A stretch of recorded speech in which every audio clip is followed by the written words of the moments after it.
Good morning, everyone. I hope this day finds you well. It is a great day, an outstanding day to be alive.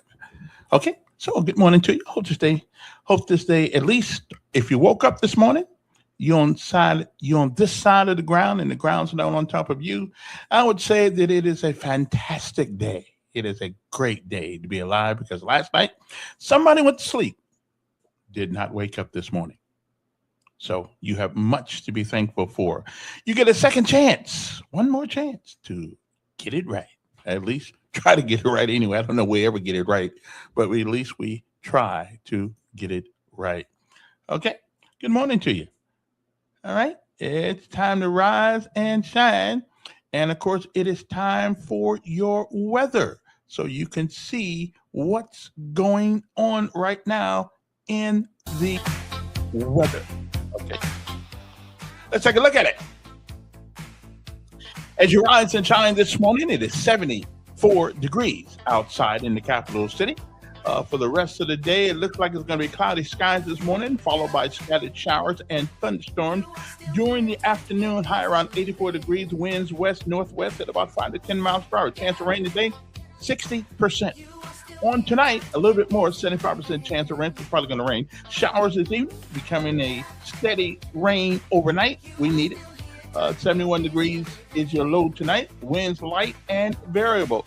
On tomorrow, if the weatherman is what he says is right, then it looks like it's going to be 89% chance of rain early, then remaining cloudy with thunderstorms for the most part tomorrow. At least that's what the weather guy says. I'm the weather guy right now. I'm just telling you what the weather guy told me. So I'm just saying that. But right now, it's a great day to be alive. Wouldn't you agree? On top of the ground, and the ground's not on top of us. Good morning. It's time for our daily bread. A word from on high. Something that will change your perspective, or at least give you a new one. We got a lot of things to talk about today. A couple of videos I want to show you and all that good stuff. Oh yeah. You won't believe what happened at the Montgomery Police Department. You just won't believe it. I mean, you just won't believe it. On the grounds of the Montgomery Police Department, not at the police department itself. So hang loose. We'll be back. Our daily bread.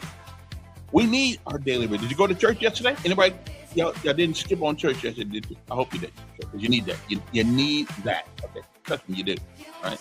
So we'll be back right after this. All right. So don't go no place. We'll be back. I hope. Anyway.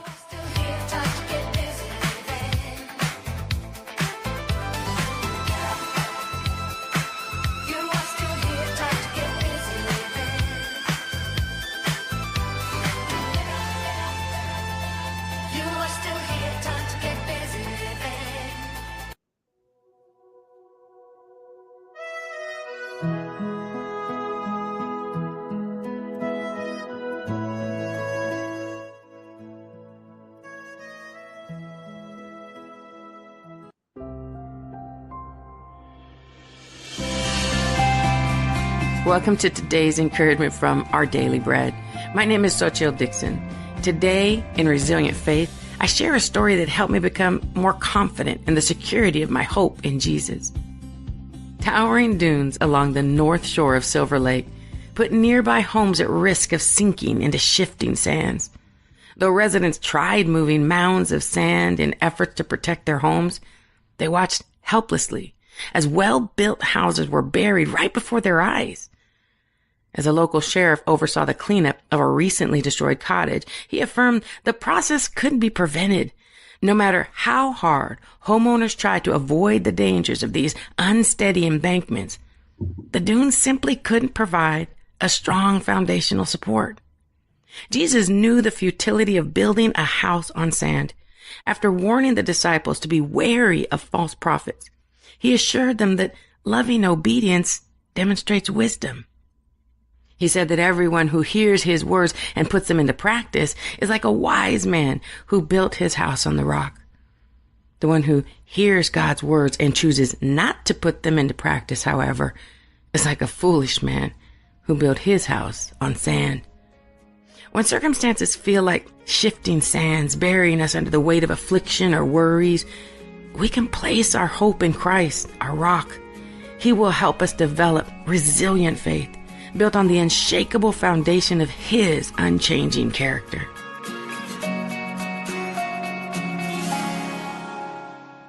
Today's Our Daily Bread devotional scripture reading is from Matthew chapter 7, verses 24 to 27. Therefore, everyone who hears these words of mine and puts them into practice is like a wise man who built his house on the rock. The rain came down, the streams rose, and the winds blew and beat against that house. Yet it did not fall, because it had its foundation on the rock. But everyone who hears these words of mine and does not put them into practice is like a foolish man who built his house on sand. The rain came down, the streams rose, and the winds blew and beat against that house, and it fell with a great crash.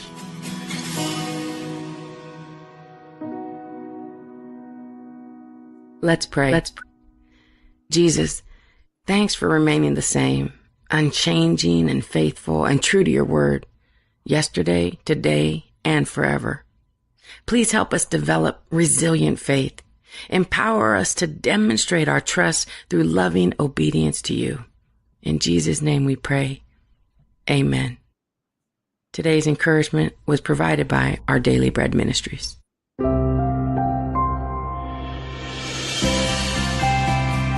Welcome to today's encouragement.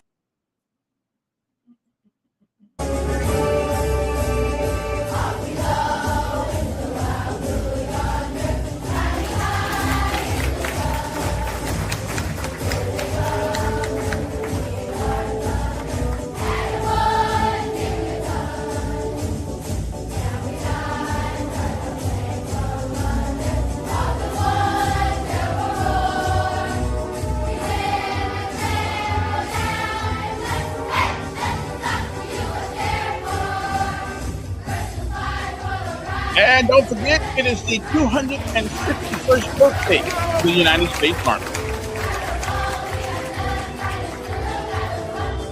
And of course, I had a couple of years in it. Just saying.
That's enough.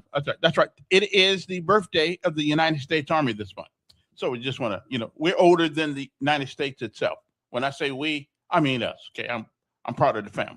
Okay, Been part of the family for a long time, as a matter of fact. Appreciate it. Anyway, good morning. Let me get that camera back on. So, good morning. Now, today we are going to have a little thing before we get into any serious conversation this morning. It's Monday, so I had to put on my little thing here. A story of redemption, second chances, and I think you'll enjoy it. You probably heard it before, but you never ever get tired of hearing this.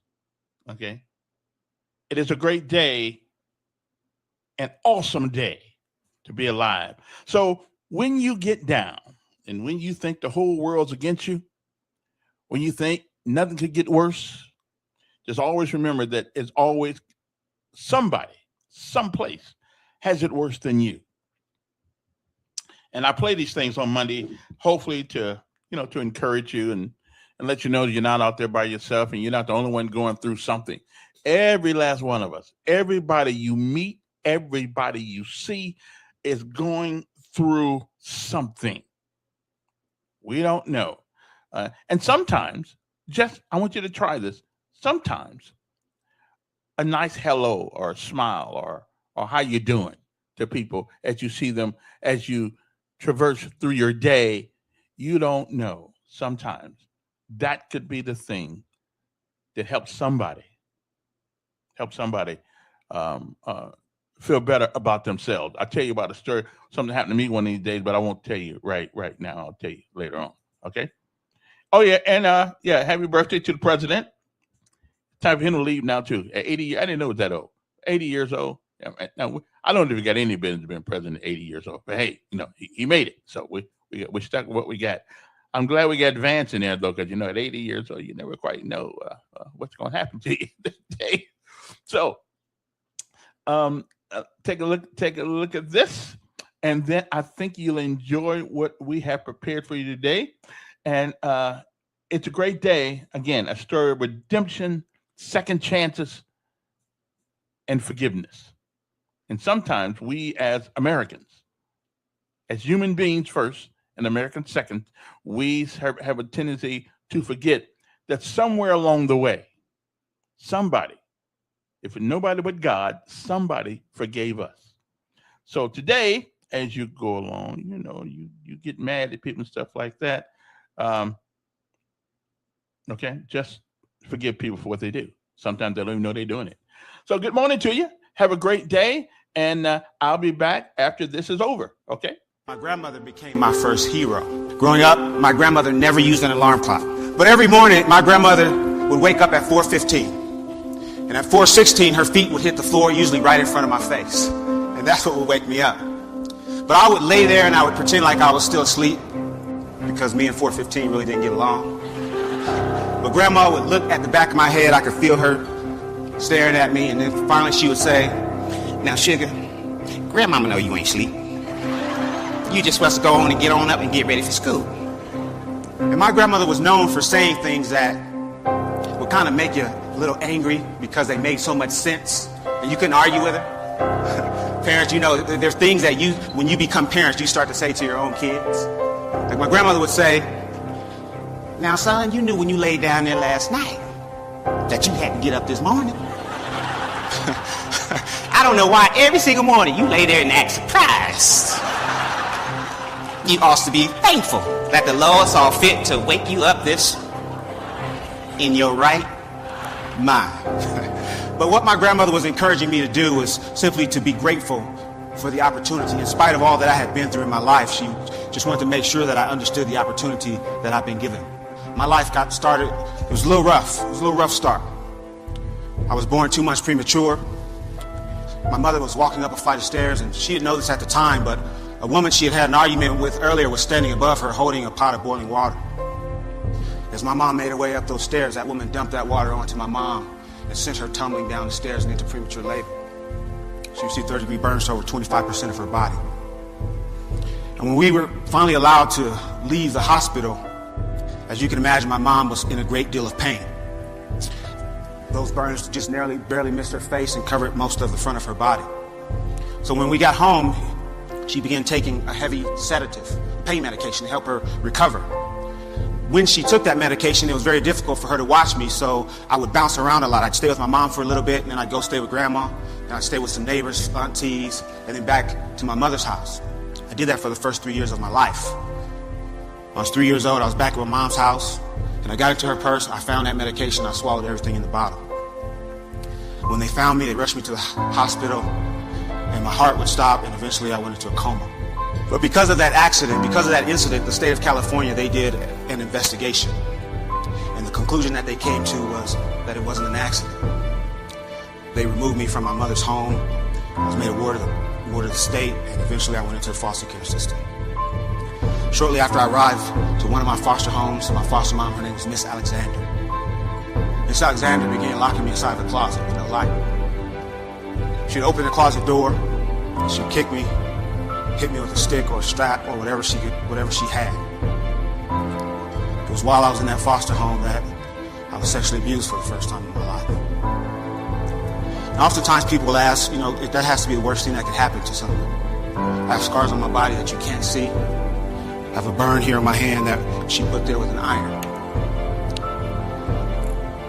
But all of that pain went away. The worst thing that Mrs. Alexander would do is she would open the closet door, she would stand over me, and she would say, "You're stupid, and you ain't gonna never amount to nothing."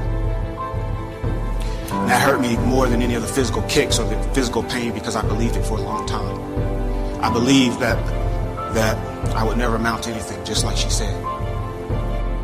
I didn't know this at the time. I found out a little bit later, but my grandmother, my hero, she had started going back and forth to court, trying to prove that she could take care of an active, handsome little boy. And eventually the state of California, they granted her full custody of me. And I'll never forget standing on Miss Alexander's front porch waiting. She had my little belongings, everything that I had. I remember standing there, it may have only been a half an hour, but it felt like an eternity, and I can remember thinking maybe no one's coming. But after a while, at the end of the block, I see the ugliest car I've ever seen in my life. And the car pulls up right in front of the porch, and I remember all I could see are these two big glasses, bifocals. And I found out later that Grandma had glaucoma. She wasn't even supposed to be driving. But she gets out of that big car, and she's got on this white floppy hat with this, it was a flower right there in the middle. And I remember she had on this long white dress that came all the way down to her ankles. And I found out later that, that was Grandma's Sunday best. It was an outfit that she only reserved for special occasions. And I can remember for once in my life feeling like I was some special occasion. I remember jumping into Grandma's arms and squeezing her, and I remember her whispering and saying to me, "Everything's okay. You're family." And everything was okay, just like Grandmother said. And I had a lot to look forward to. I found out that my mom was going to court trying to prove that she could take care of me. And I can remember sitting there with my mother, and we talk, and we had a lot of different conversations. One thing I can remember saying, "Mama, one day when I get big, I'm gonna buy you a nice house with a fireplace." I said, "Mama, one day I'm gonna buy you a nice car." Not like grandmama's, and get you a nice one.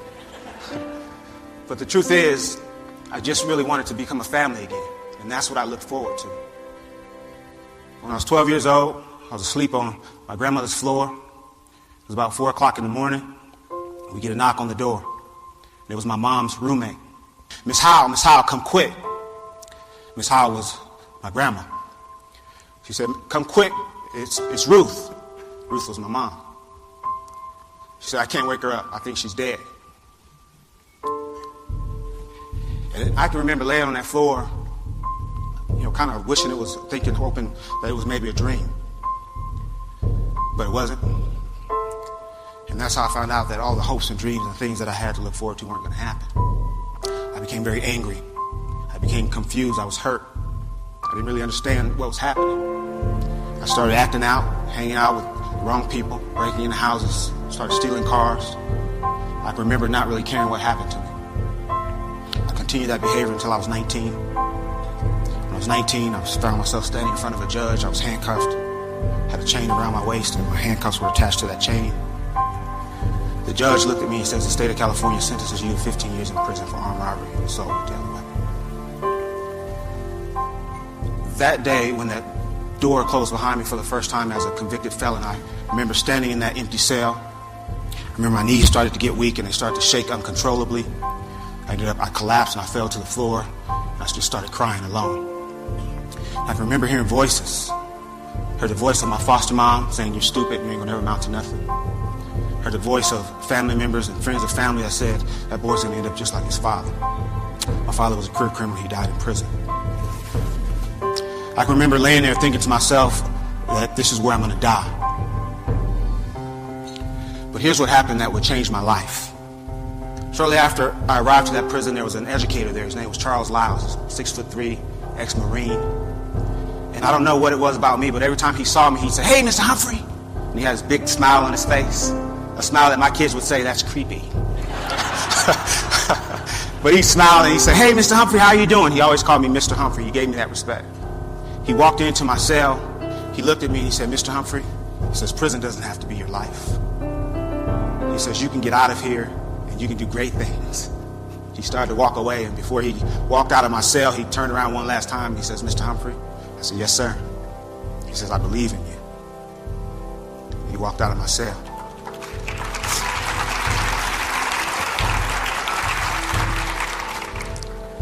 And if he had continued to stand there, he would have seen the tears running down my face because no one had ever said that to me. But I remember thinking to myself, I'm going to make some changes and I'm going to change my life. And a little over 4 years after the day I originally collapsed and fell to the floor, I walked out of that prison on parole. That was over 18 years ago. I've never been back other than to mentor and help other people. But here's what I know. I know that when you've had a rough life, when you feel unwanted, I know that when you have hopes and dreams and when you have things that you can look forward to and when you have people in place that support you and push you, I know that that gives you a reason to live. It is a great day to be alive. And that's something that I haven't always said, but now it's something that I say to myself every single day at some point. If I'm having a great day or a bad day, that's something that I say. But what I also understand is that what my grandmother was thanking her higher power for each and every day was for the opportunity that she'd been given. And she never missed an opportunity to tell anyone that would listen, especially me, it's a great day to be alive.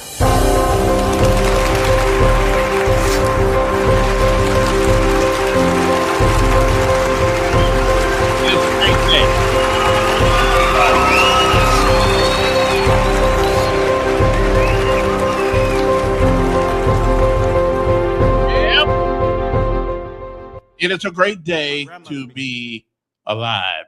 Outstanding. I love this story every time I hear it. Now, before we get on to my main subject today, I seem like we dealt with the Tuberville thing, so I guess he is going to be the next governor of the state of Alabama. I mean, just Doug Jones is not going to beat the man. That's just not going to happen. I don't know anything about, whether, I don't know where he lived, kind of like Marsha Johnson. I don't know where they live or anything like that, but, what can I tell you? Politics is kind of rough sometimes.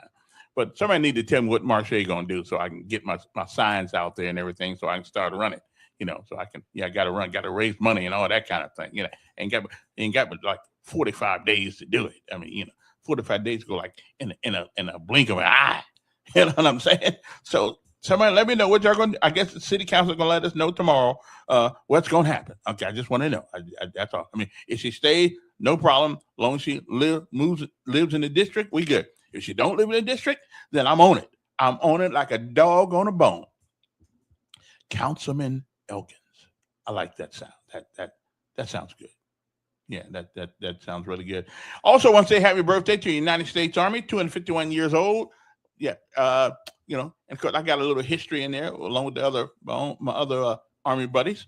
So outstanding. Happy birthday to us because we make up the United States Army. I'm just saying, it wasn't just a word on a piece of paper. Human beings had to fill those slots and sacrifice and die and shed blood all over the world. And we want to thank them for their sacrifice for the past, the present, and the future. Because somebody has to keep this country safe. Because between the transgenders and the transphobias and all this stuff, who people don't know what the hell they are, it's good to see regular people every once in a while. That's all I'm just saying. Anyway, good morning to you. Now, I want to show you guys something right quick. This happened at the Montgomery Police Department the other day. Okay, I want you now. They didn't know this was going. They couldn't have known that this was going on. They just couldn't have known. There's no way in the hell they knew this was going on. Okay, so let me get this for you so you can see exactly what I'm talking about. There's no way. I don't believe the police department would ever known that this was happening. No, they couldn't have known. Okay, so anyway, look, see that fella right there? That fella right there has a. I don't really know what. If you look in the background, that is the Montgomery Police Department. Now, listen. I don't even know what to say. I don't even know what to say. But he was dancing at the police department with I forget. I don't know what kind of rifle. That looks like an AK-47 has been cut short. This was at the police department outside the thing. Okay. And that's his rap music. Okay, now see, that rap music is what it is. Nobody with God's good sense would ever do that at the police department. It's rap, probably, and a little marijuana at the same time. But let's see his exhibition one more time. Montgomery Police Department. This is called menacing.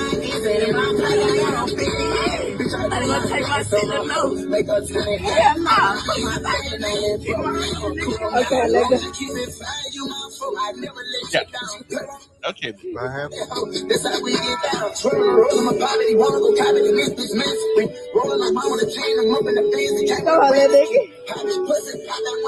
Okay then. Hold his hands up. Boy, anyway, some of our folks, we got problems. Okay. I mean, there is no way that the only saving grace here, if that's a fake one, I can't. It looks real to me, but okay, it could be fake. I guess it could be fake. I really wouldn't know because I don't mess with guns very much anymore. I know what an M16 is and a Car-9 and a couple others and but that's about it. Oh yeah, and I know what a 22 rifle is. But now, what are y'all? I mean, look at the background right there. See right there, Montgomery Police Department. Okay. Now, they could not have known that this guy was out in the parking lot. He is lucky he ain't dead. Okay. I mean, this is madness. Okay. I mean, this is, and if they'd have walked out there and shot him dead, somebody would have sweared him down. That's my baby. He wouldn't do nothing like that. Okay. I mean, okay. So the only saving grace here, that if that is a fake, and that would be a terrible thing to get shot for something that's fake. Okay, that would be a terrible, terrible thing for that to happen to that young man. Okay, there's something wrong. Maybe they putting something in the water. I don't know. Maybe it's the chicken or whatever the case may be. I just don't know. Okay, I just don't know. I just don't know. I mean, you know what? I just don't know. Why would you do that? I mean, why would you even? Why would you do that? I mean, risk your life.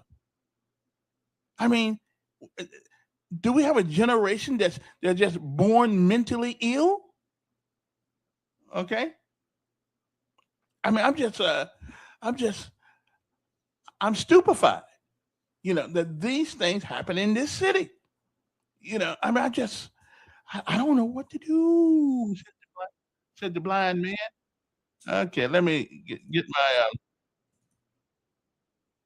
my thing right. Da-da-da. Okay, hold on a minute. Let me bring you to my. Hold on a second. Nobody's hearing you yet. I got to put you on my my thingamajigger here. Hold on 1 second. 1 second. Okay, Simply Days, what's up? Mayor, Yeah. you doing okay today? I'm doing fine. Well, you know how to start the morning off, don't you, right? Well, I'm just saying, brother, oh, this ain't the worst of all. This ain't the worst. I got some more stuff too. And man. Well, I had, I'm glad you helping the city out and the mayor out with that new recruiting video. Yeah. That what that is. I think we need some more recruits. I mean, is that a real gun he got? It looks like real to me. I don't know.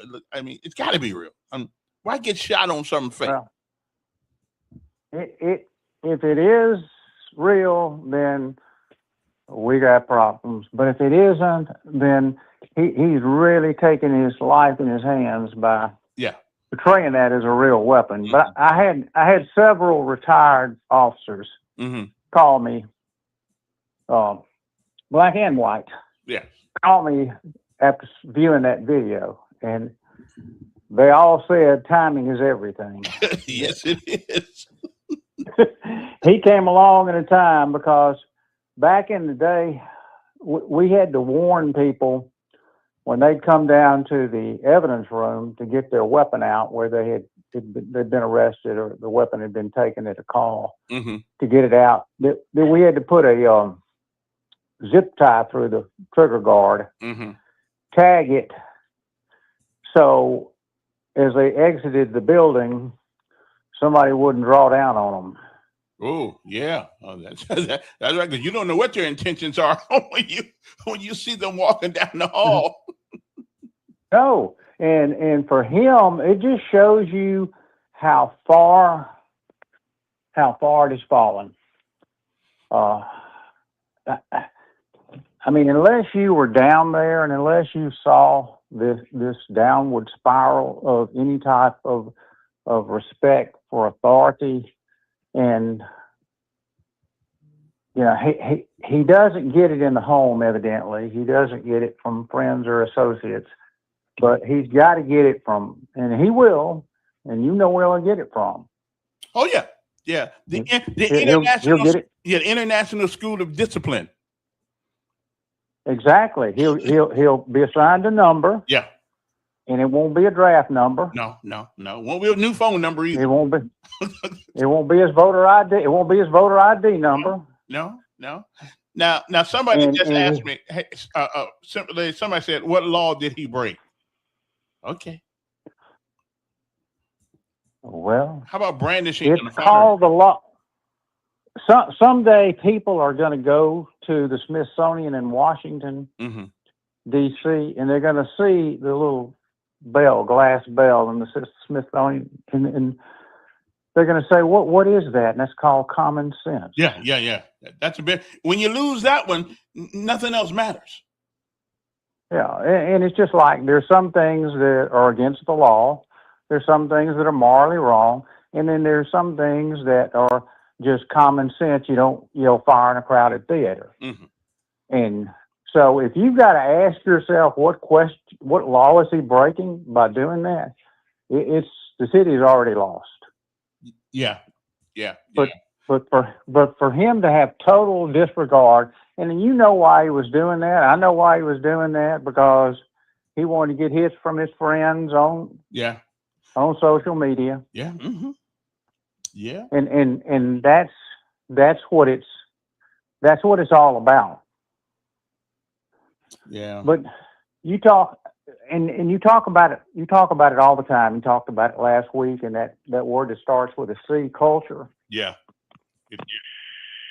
Now what's the name said it's fake news. Well, I don't know if it's fake news or not, but it sure got the Montgomery Police Department right there in it. And I know, and I go by the police department every day. So that is our police department. So I don't know what she's talking about, fake news. There's just some people who won't, even if it's right in their face, they will deny what they see. So I'm gonna leave that alone. Well, it's all in the, it's the way you perceive it, the way you receive it. And it's just like the caller that called in last week, one of the regular callers called in last week and was talking about that it was so bad, it was so terrible, effect Trump was having on the playoff games in New York, and that he ought to be ashamed of himself, and that it was costing this and costing that. Well, guess what happened this weekend? I don't know what all them riots cost people, but it sure cost people a lot of money. And these folks are out of control in America. I mean, some of the young generation. I mean, they have hundreds, not just in New York, but around this country, where bunch of kids getting together, teenagers, young adults getting together, rampaging cities. And then you start shooting. Well, Trump wasn't in it. Yeah, I mean, Trump wasn't anywhere around. No, Trump wasn't anywhere around. No. And so now you got shootings, you got stabbings, you've got burning of school buses that were going to be used to transport people for the World Games. You've got anarchy, you've got chaos, but if you look down the major news cycle, but see, that's not as bad as Trump coming to the game. No, that's not as bad. So that's where we are in society. Yeah. That's how the balance now, and just like this kid doing that in front of back in the day, he wouldn't have done that in a million years. No way. Somebody would have snatched him up by the ear, by the seat of his britches, and said, "Are you crazy? You're going to get yourself shot." But, you know, and you talk about culture, Mayor. Culture. You know, they had the World Games in Texas this weekend. Oh, did they? Oh, okay. Yeah, and they're having them all over the country at different locations. Well, Japan fans were there. Their team was in it, and they left the stands spotless after the World Game opener against the Netherlands in Texas on Sunday. And spectators from Japan stayed behind after the 2-2 draw to make sure they left the stadium as they found it, picking up litter and stuffing it into blue plastic bags. And one of the fans that was asked why they were doing it said, "It's what we do. It's part of our culture." Have a good day, man.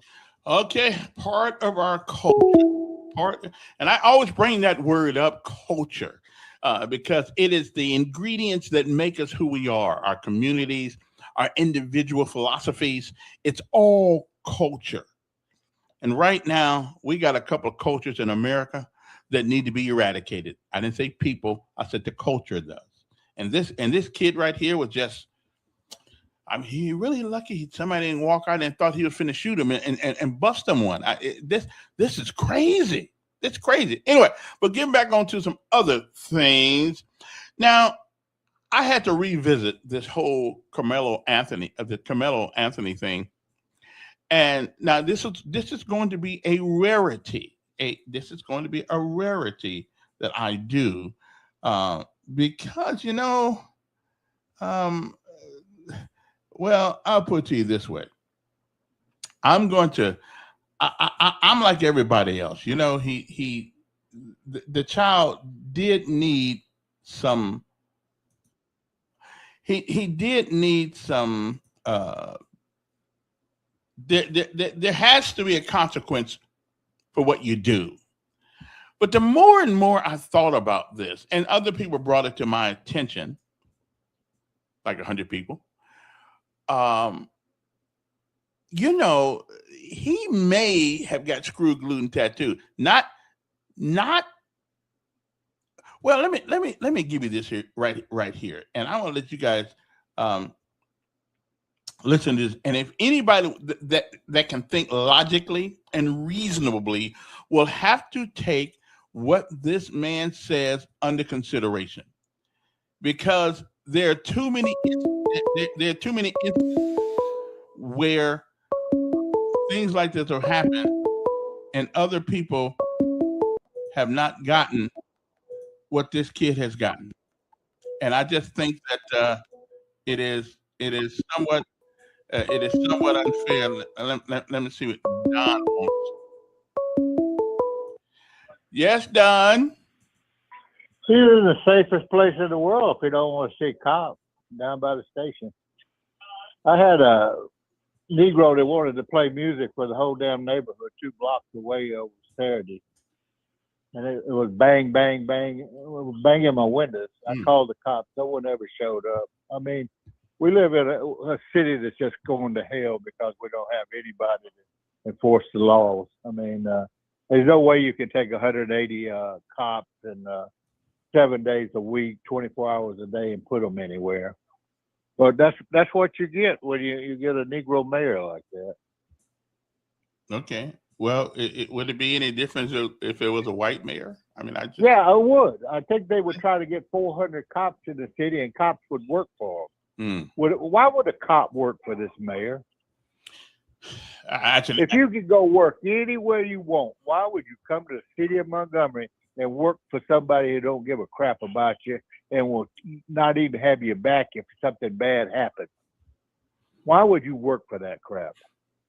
Again, I don't know all the nuances. What's going on in the police? They don't nuance about it. Would you mayor work for them if you was a cop?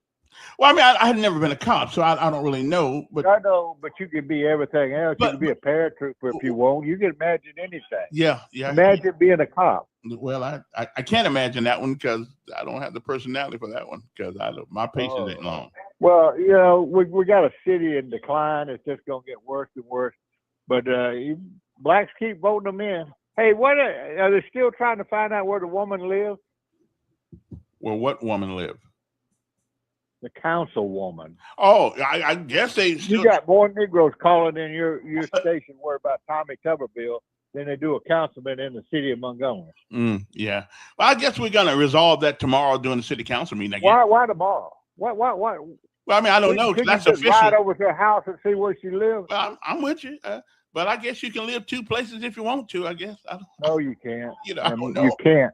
You can't. You either lie in one place or you're lying at the other. You told the government, you told the state that this was your home residence outside of your district. Yeah. So you're lying and you committed fraud to the federal government and the state government. If you're getting tax credits and all the rest of the stuff. Well, we'll find out. It's okay. She's black. Yeah. Well, I don't know. Color guys think they do it. It'll be all right. Yeah. All right, Don. As always, it's good to hear from you.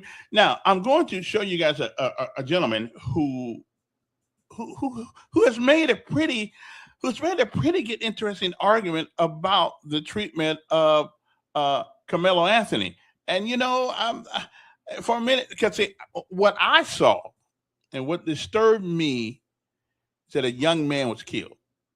A young man was killed. And then what disturbed me is that, well, the kids that were there with him, the jocks that were there with him said, well, he started it. Well, then I got to thinking, because this guy brought it out to me, and somebody brought it out to me. He said, well, jocks stick together. They do. They stick together. It's kind of like soldiers, sailors, airmen, Marines, or policemen, or we stick together. It's a fraternity of sorts. And I got to thinking, now in my days in high school, jocks stuck together, the basketball players, the football players, the soccer team.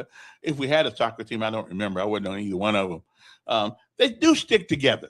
So just because they said Carmelo started it, I'm not sure anymore. But I'm going to let you look at what has happened to other people in Texas that were accused of doing pretty much the same thing. And listen, let you take your shot. And was he done wrong? Again, somebody still died.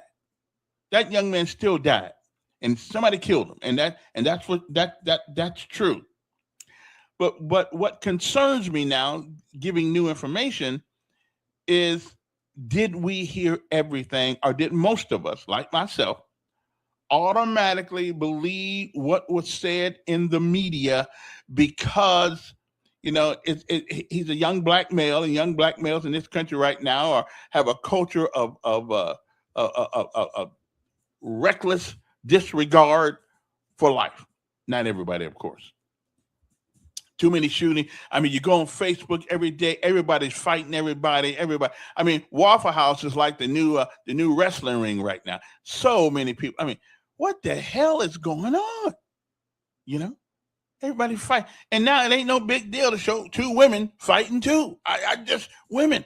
I mean, seriously, is there that much money being made on YouTube to get to? I mean, really? So are we willing to sell our souls, sell our sell our integrity, our honor to get clicks? I'm not. You know, I could do a lot of dumb things, but I'm not going to do that. But anyway, so listen to this guy right here, and you guys tell me whether or not he makes sense. I think he does make a little sense here. And so what we're going to do, we're going to let you guys see the man, and let's see what he says. If it makes sense to you, or if it makes sense to me, then let's check it out. I mean, again, I'm like everybody else. There was no excuse. At least I didn't believe if the circumstances were true as they were presented in the trial, then I didn't find any reason not to find him guilty. But as you know, as in anything, when you are confronted with the truth, then you can do two things. You can ignore it, you can believe it, but you can't change it. So let's do what this guy has to say, and y'all make your mind up, and then we'll move on to some other things. But I thought this was I thought what this young man put out here was an interesting perspective, and I've seen a couple of them. But this one I like the best. So let us y'all join me with this, and we'll see what you think. Death of Austin Metcalf at a high school track meet. This is why Black people don't trust the criminal justice system. Let me explain. Carmelo was a 17-year-old high school student with a 3.7 GPA, captain of his track team, and no criminal record, who worked at a Foot Locker and H-E-B grocery store after school. Carmelo was sitting in a tent in a track meet last year when Austin Metcalf, a white kid, approached him and told him to leave. Carmelo was 5'11", and only 160 pounds. Metcalf, the white teen, was 6 feet, 225 pounds. Words were exchanged. Metcalf made physical contact. Carmelo said he felt his life was in danger and stabbed Metcalf to defend himself. He used a simple pocket knife he was legally allowed to carry. I'm not here to convince you that he's innocent or guilty, but whether you believe Carmelo or not, the legal process was stacked against him. Carmelo was 17, but tried as an adult. All qualified Black jurors for the trial were struck by the prosecution. Carmelo's lawyers objected, and the judge, a white Republican who calls himself a conservative, overruled them. Then the jury, with no Black members, deliberated less than 3 hours, found Carmelo guilty, and sentenced him to 35 years in prison. They rejected Carmelo's claim to self-defense, but self-defense works just fine in other cases, as long as the person doing the defending isn't Black. South Carolina store owner Rick Chow was found not guilty for killing 14-year-old Cyrus Carmack Belton. George Zimmerman was found not guilty for murdering 17-year-old Trayvon Martin in Florida. And Kyle Rittenhouse was found not guilty for shooting 2 people at a Black Lives Matter protest in Wisconsin. Now compare prison sentences. Carmelo, a high school teenager, got 35 years in prison. Roy Oliver, who shot 15-year-old Jordan Edwards, got only 15 years. Aaron Dean, who shot Tatiana Jefferson, got less than 12 years for manslaughter. And Amber Geiger, who shot and killed Botham Jean, got just 10 years. All those cases were decided by Texas courts in cases where white people killed Black people. When they kill us, they come up with all kinds of reasons and excuses to justify and minimize their crime. But when we defend ourselves, they throw the book at us. This is why we say Black Lives Matter, not as a hashtag, as a demand. A rich white billionaire convicted of 34 felonies who never spent a day in jail gets to live in the White House and pretend he is the world's biggest victim of weaponization in the justice system. But a Black teenager with a stellar record as a student athlete is thrown into prison for nearly twice the number of years he's been alive, and they call it justice. That was a very Carmelo Anthony.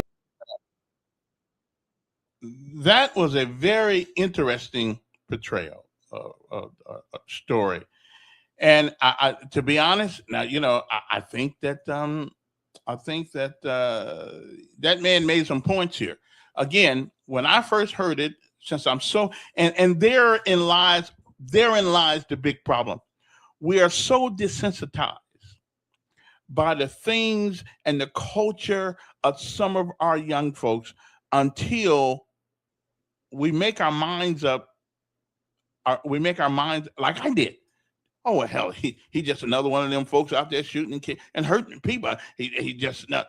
But once you dig behind the story, first of all, the 3.7 GPA is pretty good, and which means he's studying. Okay, so I asked the question: why would a short guy doesn't weigh as much as the big fella did? Okay, why would he start something? Didn't I just get done talking to you? Oh.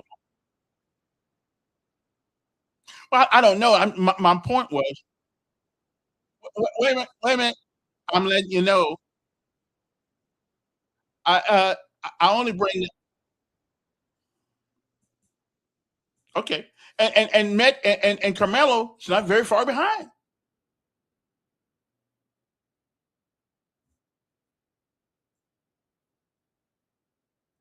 But he didn't make him a bully. He didn't make him. He didn't. Now, where did you get that from? Wait a minute. Wait a minute. Where did you get that he? Wait a minute. Where did you get that he came in there with a knife open in the backpack? He had one, but he didn't say it was open. No. You said he came in there with a knife open in a backpack. In his backpack, that's true. But you made it seem more daring, say it was open. He opened it. Well, he opened it. Oh, hold on, let me put this thing back on. I forgot that. 'Cause I want people to make sure they hear your nonsensical thoughts. You know, half the people in the tent was black, and every one of them said that that he came in there and created the problem. And again, right? Nobody's saying that Carmelo don't. They are saying it. That's what the Negro just sit there and said. That I'm saying he was self-defense. Nobody's saying that he. And half the jury was minority. Right? Or y'all don't count brown people. Y'all don't count brown people when half the jury was minority. Convenient. Yes. No, it wasn't. They only had 4. How much you want to bet? How much you want to bet? How much you want to bet? So they lying when they say it was an all-white jury? No. Yeah, they lying. Except for the 4 because alternates. Half of them were Hispanic and Asian. They are minorities. That's right. Hispanics, when it's popular, they're black and brown. But when it ain't popular, they're not minority, right? Hispanics are not minority as far as black. Oh, then why do Negroes always talk about black and brown? Well, I don't know. I don't talk about it. So I don't care. But when it's convenient, they like them to be a minority. Yeah, the little Negro came in there to murder somebody to create a problem. He had an open knife in his backpack. Now you don't know that. 17 times. You do not. I do damn open. Well, you think he stepped back and opened the damn thing? They say, I heard. How did it get open? He opened it. How did it get open? The crap you come up with don't even make sense. But you didn't say. I never heard it. How did the damn knife get open? Well, you think he stepped back, pulled it out of his backpack, and opened it? I believe that's what they said. He reached in his backpack. No, ain't nobody said that. Okay. Well, why? That's why you and that other black guy are just full of it. Y'all just make up shit. Okay. Well, whatever. You have your opinion, but again, it just doesn't meet the logic and reason sense. Does it? Why would a little guy pick on such a big guy who is in there with his compadres, football players? So I don't. Again, let's say everything they said is true. Why, looking at the history, why in the world did he get so much more time than other people who've done the same thing worse? And yeah, they are. Yeah, they are. Listen, Mexicans are not black. They're not black. Okay, they're closer to white than being black. Okay, so let's not go there now. Yeah, if you see them walking down the street, you wouldn't know that they were Hispanic unless you could speak the language. Okay, that's right. They ain't black. Everybody wants to be black when it's convenient, but nobody wants to be black when it's not. Okay, I'm black. See me? I'm black. Well, I ain't really black either. I'm brown. I don't know where the black thing came from anyway. But anyway, somebody said that the young man, and again, nobody is saying that this young man did not owe recompense. He did not deserve to be punished. But if you're going to merit out punishment, then it should, and I got some more instances, it should be the same thing. And as I think about this thing and this trial, first of all, a change of venue should have been warranted. A change of venue should have been warranted for this. That way, all these questions would not come up. Okay, but the killer, yeah, he did. But again, like we just saw, there are many people in Texas who did the same thing in words and did not get 35 years. Okay, I got some more. One guy, it wasn't in this clip. One guy got probation. I mean, I don't know. And again, I could see minority. Listen, the word minority, when it's used in America, brother, it means black folks. Now, because they call gay people minorities now. Does that make them a minority because they're gay? Huh? Transgenders are minorities. I mean, hell, everybody's a minority. Everybody's a minority now for something. Okay, minority used to mean black folks in America because we were the minority, and we are still the minority, as a matter of fact, because there are more Hispanics in America than black people. So we are still the true minority in America. We are. I mean, that's just what it is. It is what it is. Nobody said they were black. They said they were a minority. Same thing. We're the true minorities. Okay. Okay. Well, yeah. You may be right about that, there, Daryl. There may be some conjecting going on here, but again, I believe this kid is due another trial. Again, nobody is saying that he should not have been punished for what he did. Of course he should. A young man's life is gone. But like they say in court, what were the mitigating circumstances? And I don't know if we all got the right story. I'm so unsure now. Again, I wasn't at the trial. I wasn't there. I think at least, and then you say jury of my peers. Well, I don't know. I don't really know what that means. I know the legal definition of jury of your peers.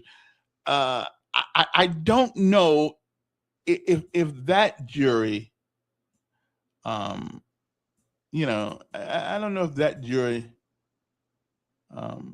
was right. Okay. But anyway, so much for that. But anyway, it is an interesting situation. I think a change of venue was warranted in that case. And again, a young man did lose his life. Now, what we all don't know, because we weren't in that tent, we were not in that tent, and I'm taking the same position here. Okay. I would say Aaron Cody Smith got a closer jury of his peers than this guy did, than the young man did. I would say that. But then again, it's like, but it's like I wasn't there the night that happened, and I do believe that Aaron Cody Smith thing was the political pressure at that time because of the issue with police and the guy who got killed. I mean, they were looking for somebody to make an example out of. Okay, so I'm gonna defend, well, not defend because I can't defend anybody, but I'm gonna look at it from a perspective that I'm looking at with this kid, Carmelo. Everybody wants to go home. Everybody wants to go home, and they have a right to go home. Aaron Cody Smith had a right to go home. Mr. Gunn had a right to go. I mean, I know, but I wasn't there. I didn't see, and I don't know what happened in Carmelo Anthony. And this guy doesn't know exactly what happened either. And so we're all going by hearsay, but it does not fit the pattern. It does not fit the pattern that this kid is a pretty good kid. You know, I mean, let's look at reason and logic. Is it reasonable for a child to never have been in trouble, and the first time he decides to get in trouble, he stabs a man in the chest? Does that sound like something that a kid who's been in trouble his whole life, and all of a sudden now he's gonna elevate his prowess? I mean, it just doesn't make sense. I'm saying, make it make sense to me. I mean, why would a guy who, for all outward appearances, seemed to be, and his mother and father living together, it just seemed to be okay. There's just something that I don't know. You got to think about it. You know, you got reason and logic, which is what my famous moniker is. Did it make sense? Okay. Does it make sense? That's all I ask. Does it make any kind of sense whatsoever? What happened? You know, that he would elevate his I guess his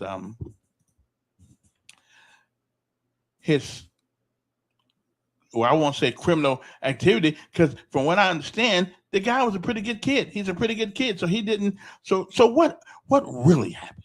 Yeah, what really happens? What I ask. And, you know, I don't pretend to think that everybody that's black that gets go to jail is innocent. Mm-mm. And he's not innocent. He's not innocent to the extent that he did, in fact, was responsible for somebody. Absolutely. But we're talking about the punishment, and that's what we're talking about. Good morning. Yeah, Kevin. Yeah. Any way possible you could kind of hook me up with Don? Yeah, I'll call you and give you his number.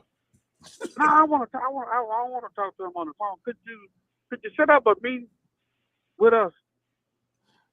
We'll see. I can set up I would love to sit across the table with him, man. You know, it's just the way how he come on the airways, or how he talk about the black race, and it just kind of do something to me. You know, we're in the car. Mm-hmm. I'm from Chicago, and the question was asked, why do he let that white man call in and just insult black people? Well, they've been calling me, they've been calling me and insulting me for years too. So I mean, you know, I know, but it just he getting a little worse now. Yeah, you know, kind of agitate me. I would just like to sit down with him. Yeah, and have a one-on-one conversation with him. But look, on the Anthony thing, you know, Kevin, every time you bring up the Greg Gunn case, you always insinuate something else happened.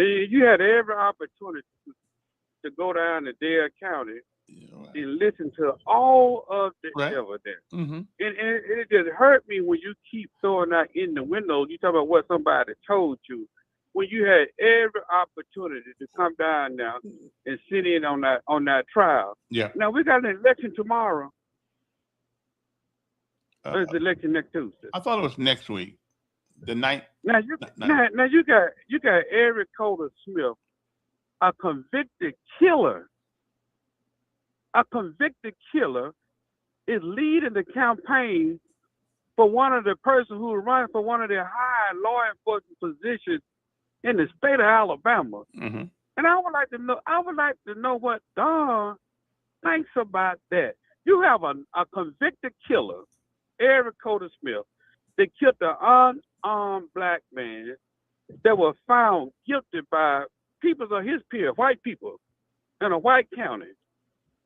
And you saying that it's okay? We are not concerned about that. What type of signal is that sitting in the state of Alabama? We have a convicted killer who you think that he had every right to go home And Eric, Well, and everybody's Greg got Gunn a right Greg to go Gunn home. was I mean, Greg everybody. Gunn had made it home. And when you every time you get Mickey McDermott to come on with that fabricated, they tried to put on a fabricated story on what happened to Greg Gunn that night, because Greg Gunn was not there to defend himself, but the jurors, they saw right through the fabricated story, man. It was not true on the defense that they put up. That's the reason Cody Smith was found guilty. And for you to say, oh, he wasn't a good kid, he was killed right on his front porch, man. He had made it home. He was trying to get home. And Eric Cody Smith could have went home too. But he decided to take that man's life. And every time you said it, man, it just do something to me, because you wasn't even there to even listen to all of the evidence. You respect the rule. You respect the law of the land. You claimed you do. He was found guilty. But I also know some things that are not public. Whatever you knew. I also know some things that are not public. And so, first of all, that's what his lawyer told. His lawyer told you that. No, actually, his lawyer didn't. Because that's also about you. You speak with who would tell you anything else different, because they wasn't there. Well, the lawyer brought all the evidence to the table. And again, I'm looking at this case the same I'm looking at that one. I wasn't there. That's right. And just because you get found guilty, but just because you get found guilty don't mean you did it, and just because you get found innocent don't mean you did it. You did. And you absolutely right, because I was found guilty of something that I did not do. You absolutely right.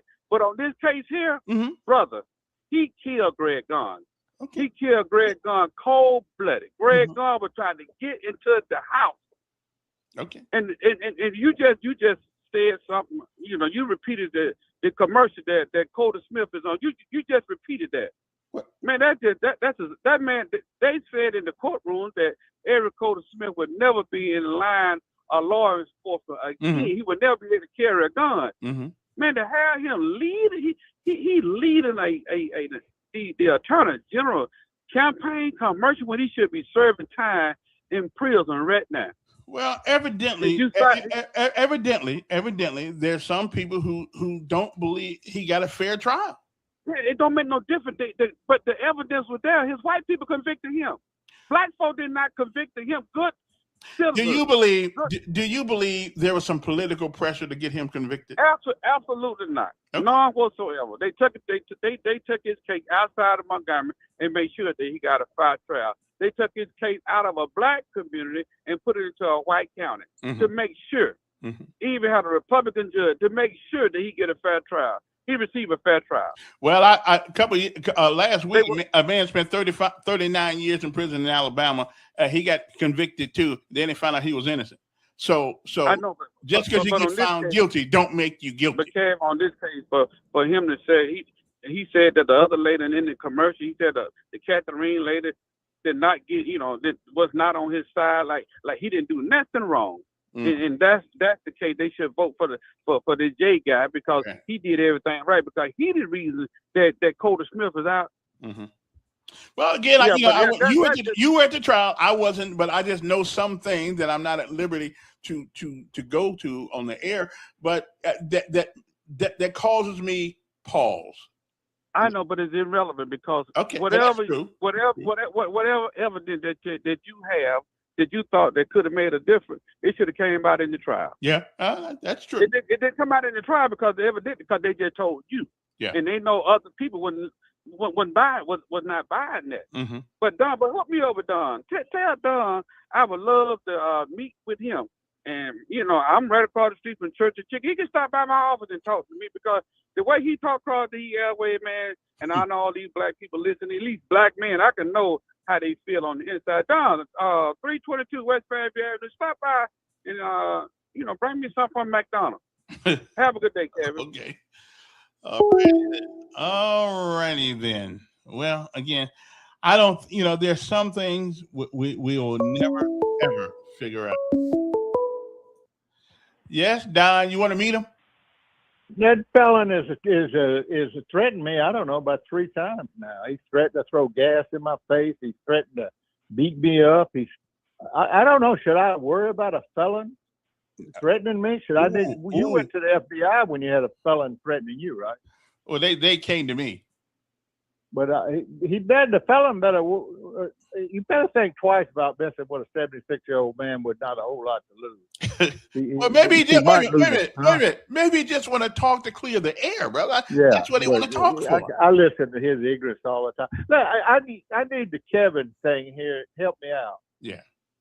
You talk when that group. What's that? The Justice Center people. When they get a new trial for somebody, you said they were found innocent, right? Well, in my mind, they are.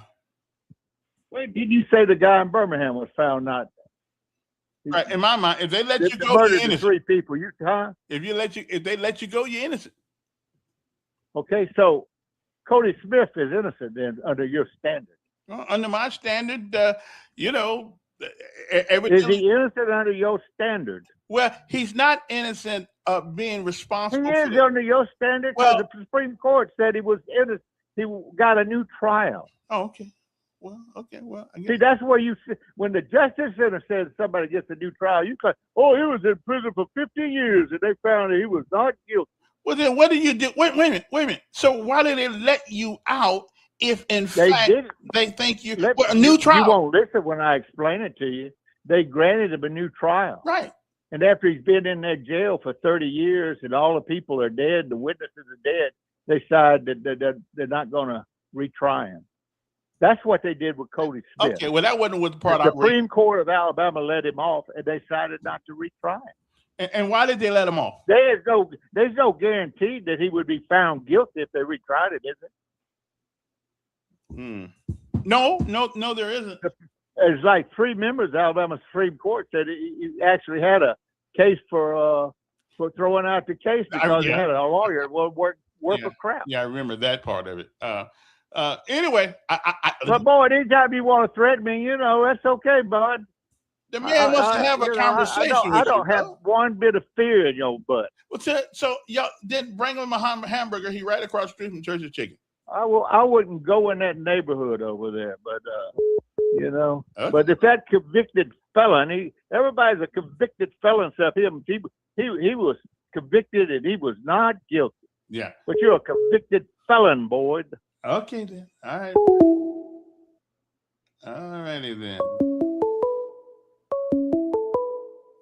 Hey. I don't have one bit of fear. Kevin? Yeah, this is he. Yeah, I just told Don to bring me something from McDonald's that I want to have a conversation with him. Yeah. Now, he sit there and told you all that. Now, what's that boy name I know I hate to call again behind this stupidity, but the acting attorney general, we sat in that man's office, and that man said he was going to let Cody Smith, he was going to let Cody Smith go.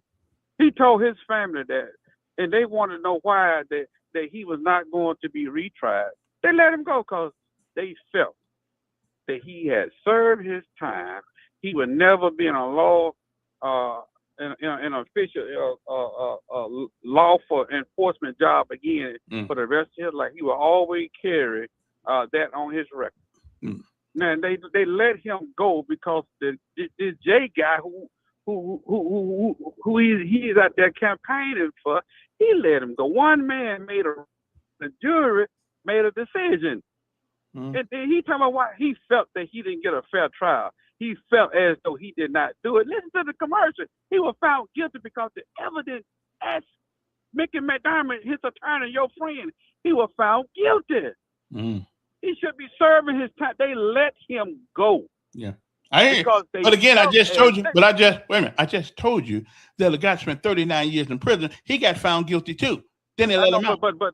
But one person, Republican, they out there campaigning on that. He was not treated because they want to back the blue. He was not treated fair. Now, you don't back the blue like that. They have so many good law enforcement officer out there that they could have used in a commercial to bag the blue. But he is definitely not one of them. Have a good day. 322 West Fairview Avenue, Don. Yeah. All righty then. Don't forget our sponsor, which is One Stop Wireless and Bill Pay Center. So if you have a bill to pay, water bill, light bill, whatever, you can go down there and pay with those guys. But more importantly, they are a mobile phone store and they sell internet access. They got cell phones, all kinds, Apple, Google, Samsung, you name it, they got it. And they are pretty, they're pretty good folks down there. Okay, you need to go down there and see them. And they're located on the corner of Coliseum Boulevard and Atlanta Highway. As a matter of fact, I believe that the address is 3445 Atlanta Highway in Montgomery. That's right on the corner of Atlanta Highway and Coliseum Boulevard. Okay. Also, they got this box you can buy now. You can have wireless all over the house. You can put it in the car with you, as long as you got power to it, and you can be on the internet the whole time you're in the car with the kids when you go to vacation. You need to go down there and see those guys. So I'm just telling you, good folks. 320-2988, 320-2988. One Stop Wireless and Bill Pay and more. Mobile phone store located at 3445 Atlanta Highway. That's in Montgomery. And here's a nice thing they do that nobody else does. Let's say you got a cell phone sitting at the house. You had it at the house for a while now. You don't know what to do with it. It's just sitting in the drawer. They can turn that phone on for you. Doesn't make any difference who had it before. Okay, you don't have to pay the old bill and nothing like that. You just got to pay your bill to them when they turn it on for you. Okay, I'm just telling you. So go in the drawer, get all them nice phones that you didn't get, you stuck it to somebody on, not a problem. And go down there and let One Stop Wireless turn that phone back on for you. No sense buying a new one, chasing technology like I used to do. I can't believe I got a Apple phone 15. I decided when I bought that phone, I'll stop chasing technology, because all I want to do is say hello, take a picture, and send a text. That's it. All the rest of that stuff, phones. Well, the flashlight does come in handy every once in a while. Okay. And the GPS comes in handy, but all phones got that. All phones got the same thing for the most part. Okay. I'm just saying. So anyway, give these guys a call, 320-2988. They're open at 9 o'clock. Again, take your phone. If you got an old phone in your, because I had a Note. And there I bought, and I take it down there to them, seriously. And it's on, and I still use it for my little business. I still use that Note for my little business, and it works fine. And it's cheaper. So you can go from I think $25 to $30 total your month bill for your internet service on your phone. Okay, if you already got one, $25 to $30, and you good to go. Okay, and again, if you got a phone in there that's in the drawer, under the bed, wherever it's at, you gave it to your dog to chew on or something like that. Don't do that. Take it down there. Give one. If you got a grandchild, you can let them have that phone, and that way they wouldn't keep bothering yours. Okay, all they want to do is watch YouTube or something anyway. Okay, I'm just telling you, for $25 to $35 a month for service, you cannot beat it. Great folks. So take them old phones in your house. Let's get them back working again. It's like a man been in the house that don't work. You don't want him. You want him to work. Get him, make him work. Well, let that phone work for you too. Give it to the grandkids or somebody like that. My grandkids already got one, so except Chosen. I don't know. His mama don't think he needs a phone yet, but I might sneak him one. Okay, that's what I'm going to do. Anyway, look for him at the corner of Atlanta Highway in right next to the Shell gas station in the same building. And go down and get your phone. Get you a great phone. Those guys are really good. I took my phone from here to Indiana, worked all the way up Interstate 75, 85, however them highway. I went up 65 to, I don't know where I went. I was so scared to driving during that time. All I did was held the steering wheel real tight. But when I got there and I started looking at them windmills, I said, what country am I in? All these windmills. I didn't know Indiana had a bunch of windmills, but they got a bunch of them. They got a bunch of them up there.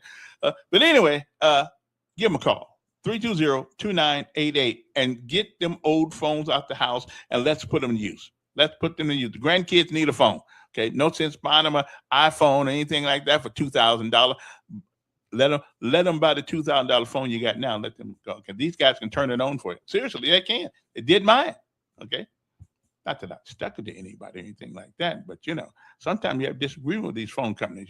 Bill keep going up. They tell you it's going to be one price, and then it ain't another price. Well, you don't have to worry about that.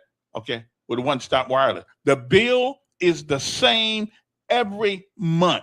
It doesn't change. And every time you're going to ask them why the bill go up, they give you some excuse. Well, that's for this and that's for that. No, at One Stop Wireless, whatever that bill is, that's what that bill is every month. Okay, so go see them. Give them a call, 320-2988, 320-320-2988. Area code 334-320-2988.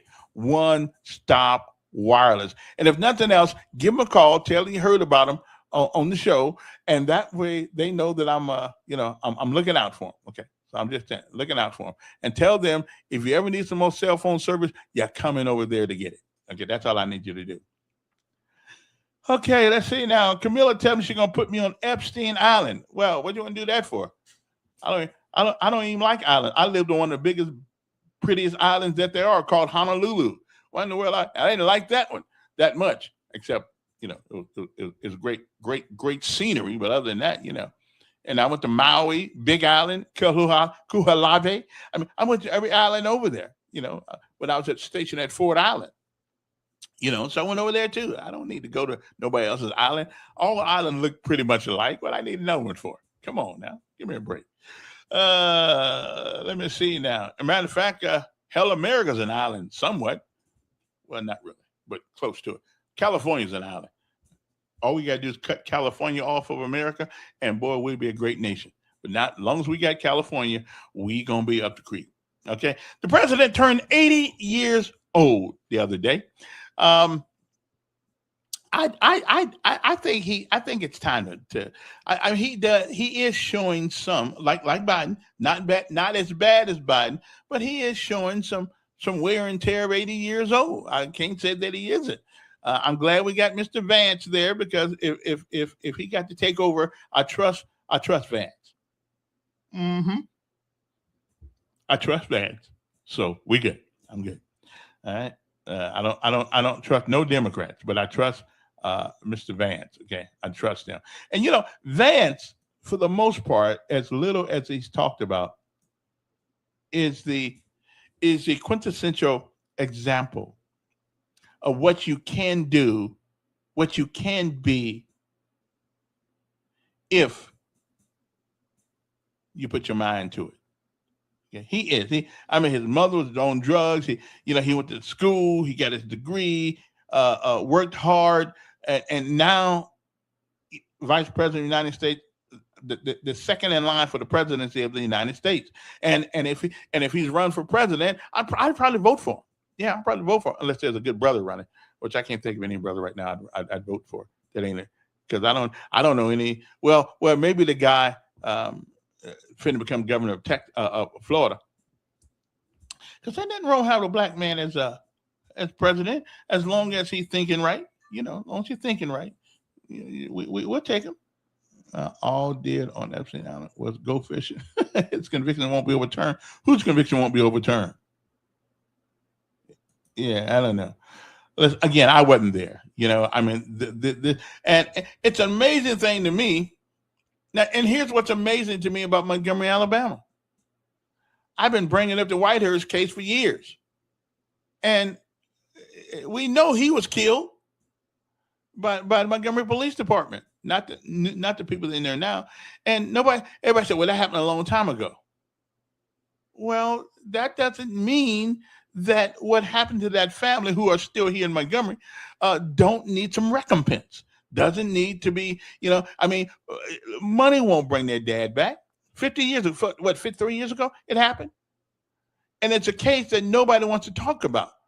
But we want to talk about this one here. And listen, all life is important. So let's not think that we don't. All life is important. Okay. Well, I don't know anything. And again, I don't know about Bud's. I don't know anything about that. 1930, 1920, whatever it was. I don't know anything about that. I didn't get here to 1957. Okay. I was alive when Bernard Whitehurst was killed by the Montgomery Police Department. And a lot of people lost their job, and nobody went to jail. So we haven't figured that one out yet. And we're trying to figure out this one out. Everybody know what happened to that man. Okay. Now you're right about that. This whole Big John trial, I don't. This is quite confusing. Why Yeah, he told me about it. But again, 1920. 1920. I mean, listen, I'm a black man. I don't know. They wouldn't even let me talk to that brother in 1920. Okay, so I mean, I that was a different time, different place. I don't know anything about it, but that's Bud's that is Bud's project. See if you can get some payback. If you can prove, we can prove what happened to Bernard Whitehurst. Okay, we can prove what happened. But the federal judge says because Mr. Watkins took him to federal court for violation of his civil rights, and the judge looked at him stoically, evidently, from what I understand, and said, "Dead people don't have rights." And clinically, I guess the judge was right. That's a terrible thing to say to somebody, but I guess he was right. So if you throw a gun down after I'm already dead, then you did not violate my rights. Well, that's what they said. I love to talk to if anybody hear this, I would love to talk to Donald Watkins. How do you lose a case like that? I'm not a lawyer, but police shoot a man in the back. Okay, we can approve. We can prove what happened in federal court. Okay, yeah, oh yeah, they denied. I guess they denied the thing, but we also can prove that they shot the man in the back. That's murder. I mean, that's murder. That's what that is. And I don't because if it were not murder, why did they try to hide it? As a matter of fact, Myra McPherson, you look her up on the internet. She was on the show with me one day, and she told me that she couldn't believe her ears when the radio traffic says we done shot another nigga. So not only did we have the wrongful death of a person and the dehumanization of him just added to that tragedy. We done shot another nigger. That came from the Montgomery Police Department radio traffic. Okay, so if I ain't forgot it, and I wouldn't even hear, I know people here ain't forgot it. What's up there, Duke? Duke, I got a Frank crayon thing for Curmudgeon this morning. Mm-hmm. Coloring crayon question for him. Mr. Curmudgeon, if Big John, the sheriff that got killed, mm-hmm. if he was black, no, he was black. If he was white and a black boy shot him, would this black boy be moved around to different little places and just sitting in a regular jail? Curmudgeon, answer that one question for me this morning. If the officer was white and the murderer suspect was black, could you help me out on that one, Calvin, a little bit though? Well, I can't help you out on that one. It does seem. What do you think? If the officer was white and a black boy killed that white police officer, would his little black ass be stored away in a little jail somewhere in Macomb County or somewhere? I don't believe that it would take him 5 years to get it to trial. I don't believe that. But. Yeah. So I want Curmudgeon. I did a coloring crayon one for you. Whichever color you want me to, use for you, Mr. Curmudgeon. But I'm going with red. I used a red one this morning for you. I just picked one for you. Call back and give me that answer, sir. Don't make him call back. I'm good. Okay. Yeah. Wait. He can call back and answer that question if he wants to. Yeah. That's an interesting question. I mean, that's taken way too long to get this guy to go to trial. Mm-hmm. Yeah. Seems like if somebody white gets shot, it travels across the world. And another thing, Trump may have gotten that news if that would have happened. Trump would have said, "Got this colored boy from Alabama. One of these blacks, let me say it right. One of these blacks shot a sheriff down there." Yeah. Okay. Hey, appreciate it. Let me grab this one. Interesting, but it is taking a long time for him to go to trial. The Constitution says you have a right to a speedy trial. What's going on there, Simply Days? Well, since how you are negotiating luncheon dates, could you negotiate with me with 50 Cal Joe, and I'll bring a can of Spam and meet him in his office? I will. He's listening, so yeah. Want me to give me your number? Yeah, man, and I'll bring the. Of course, he might not like Spam. I'll bring the caviar because I know attorneys. They like those the guys. finer things. Those guys eat good. Yeah, they don't. But I'm a Spam guy myself. So okay. Well, you can survive when all the other folks are running around screaming and hollering. You can survive on that can of Spam and a jar of peanut butter. Or catch a rat like the cats do and cook that son of a gun. Either way it goes. There you go. I'll be good. Yeah. There you go. Hey, you talked about somebody give you a reason why somebody that had never been in trouble before would do what he did. Right. I mean, you would think normally there's a trail. With certain cases, but if you work enough criminal cases, if you work enough homicides, murder investigations, what you will find is that you never, ever know what somebody's thinking. And even you, Mayor, if all the conditions are right, you can commit a murder. Well, I agree. That's why. Yeah, I agree with that. That's why a good seasoned veteran detective, they call them investigators now. That's why you don't listen to people that say, "Oh, I know him. Mm-hmm. He's my baby boy. He would never do anything like that," because you don't know what somebody's thinking. But there must be some motivating factor. I mean, people just don't wake up and say, "I'm going to kill somebody." No, all the conditions have to be right. All the conditions have to be right. And just like with talking about with Cody Smith, he didn't get up that morning and say, "I'm going to go kill." Right. All the conditions were right. And just like with him, he made this guy in Texas, this kid in Texas, could have cut him on the arm. He could have cut him on his face, put his brand on him, stabbed him in the leg, any of those options. But he went for the kill shot. He went for the kill shot and stuck it through his chest into his heart area. But does that indicate though fear?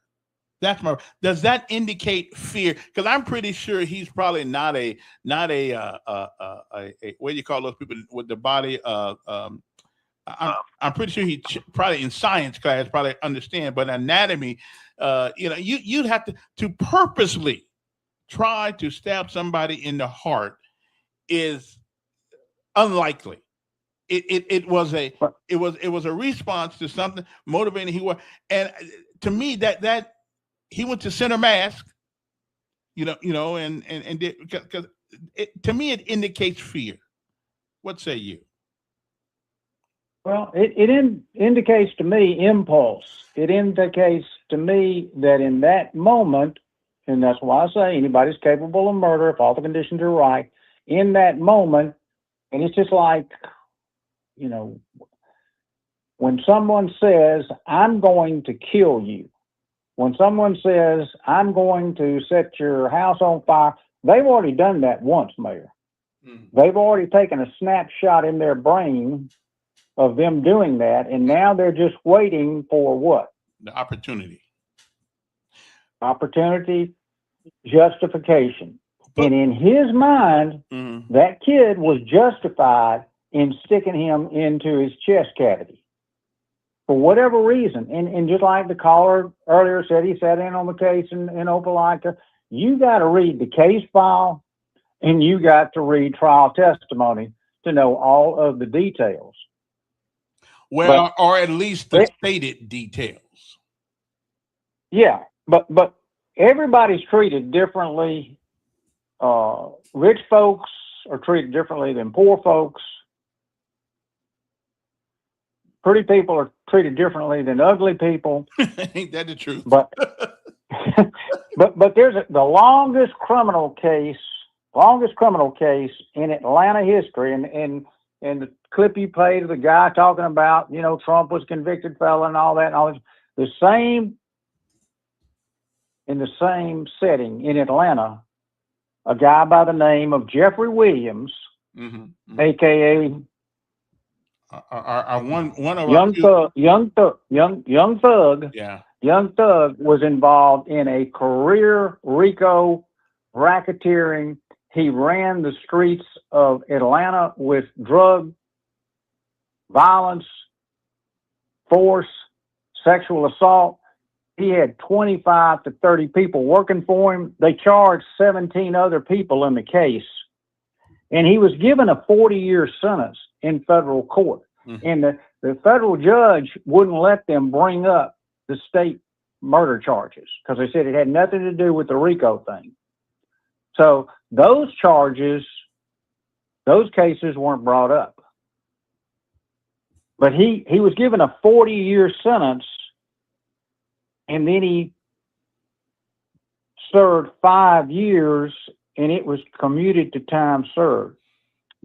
So then he was given 15 years probation with 7.5 years requiring active reporting. Everybody's not money always talks. It always has. He had high-priced attorneys. He got the right judge in the right setting, and he's walking the streets again to do more crimes. Yeah, and I hear you. And the system is not perfect. The system's not perfect. But people are treated different for a whole host of reasons. Yeah. But if you're going to do certain crimes, there's certain states you might not want to do them in. Yeah, Texas is wrong. You're probably right. But let me ask you: you don't have any reservations about the way Anthony was sentenced. You don't have any reservation about that, given what we know now about some of the other folks who killed people and who didn't get anything close to what he got. You don't have any reservation about that? If he was my relative, yeah, I would. But there's an opportunity for Anthony to redeem himself. There's an opportunity for him to get out in 15 years. But the other part of that has no opportunity. Well, that's true too. But there's no opportunity on that side. But I just think that we need to read the case files. It's just like the O.J. Simpson case. How many black men in Los Angeles get convicted of murder, go to trial, and nobody cares? But because O.J. Simpson was a Hollywood elite, had friends on the Los Angeles Police Department, was even given a gun by a captain with the Los Angeles PD, was a player in that circle of high influence and money, O.J. was treated different. He had the money, he had the means to hire as many attorneys as he wanted. So the justice system, it's not fair. So, which it goes back. What does the word justice mean? Well, I guess beauty is in the eye of the beholder. I guess justice is in the eye of the beholder. But I mean, I've seen too many cases I've been involved in too many cases. It's just like domestic violence homicides. You can kill your wife, and they'll give you a 20-year sentence with probation, and you're out in 10 years. Mm. I mean, I've been involved in too many. I mean, you try to figure a right or wrong, a rhyme or reason, but all I'm saying is that people get off for a whole host of reasons. People get lesser sentences for a whole host of reasons. And just like with Trump, he brought up Trump in that courtroom. And well, look at him and Biden. You know, Biden did the same thing he did, and they said he was too old to prosecute. Yeah, they did say that. Yeah, and Clinton. Look at Biden's son. Look at Hunter Biden. Look at him. Yeah. How many guys have been popped that I've arrested for having a gun, forbidden person status, and went to prison? And how many people did Biden get locked up under his bill, but yet his son got under the tent? That's true. So the system's not fair. It's not fair, Mayor. It ain't fair. Hey, appreciate it. Have a good day. Got to take my 3-minute break. I'll be back. Uno momento. So don't you guys go into place. We got a couple more things to talk about. President's 80 years old. I'm trying to figure. Should we have a age limit on being the president of the United States? I don't know. I think 80 ought to be it. We'll be back.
All righty then.